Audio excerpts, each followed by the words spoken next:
Well, it's week 2. Let's have a look and see what we're going to be up to. From the start of week 2, we're going to be diving into what I think is one of the most useful, probably the most important, and I think one of the more interesting parts of the German language. And these are our nouns. Knowing some of these are going to allow us to give names to people, places, and things. But we're going to be covering a few other basics as well and reviewing some others. So here's a bit of a brief overview of what we're going to be doing and what I think you should be able to do also at the end of the first week. Well, first up, by now I think you should be starting to feel more comfortable answering some of our basic questions. And here, for example, I'm going to use the formal forms that we used towards the end of last week. Wie heißen Sie? Woher kommen Sie?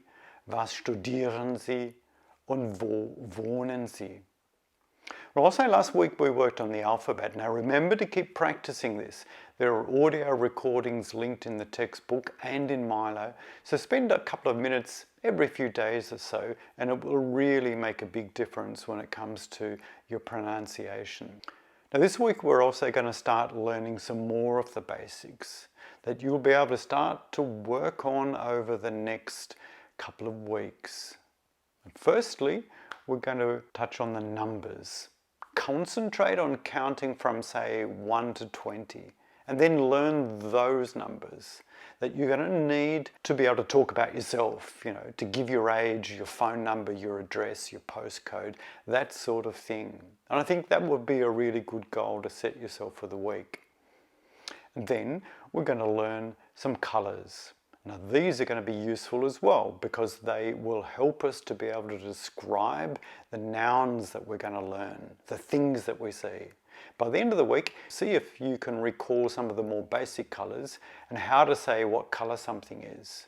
Practice using the colours too to describe yourself. For example, to say what colour your hair is, what colour your eyes are. And I think that would be something good to aim for by the end of the week.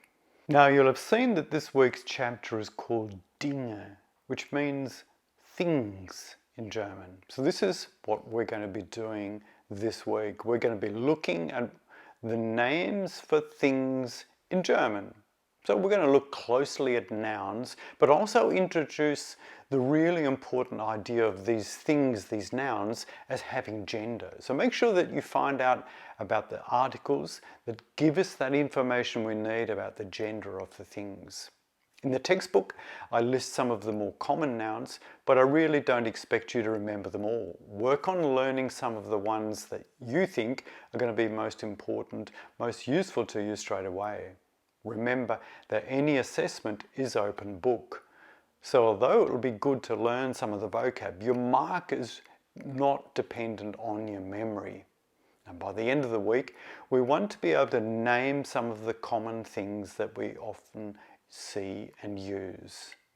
So do check through the textbook and make a few lists of your own. There's quite a lot in this chapter, but remember, I don't expect you to be doing everything. There are lots of exercises. So you have something to come back to when you want to do some revision in later weeks. Knowing how to use the language is going to be much more important, I think. So make sure you know how the numbers and colours work and work on the idea of understanding the concept of gender. There are opportunities for working on your reading skills and speaking, so make sure you take advantage of these too. So that's some of what's coming up this week. I hope you have a great week. And remember, if you do have any questions, just drop me an email. Always ask, I'm happy to answer. Also das war's. Viel Spaß, bis bald und tschüss.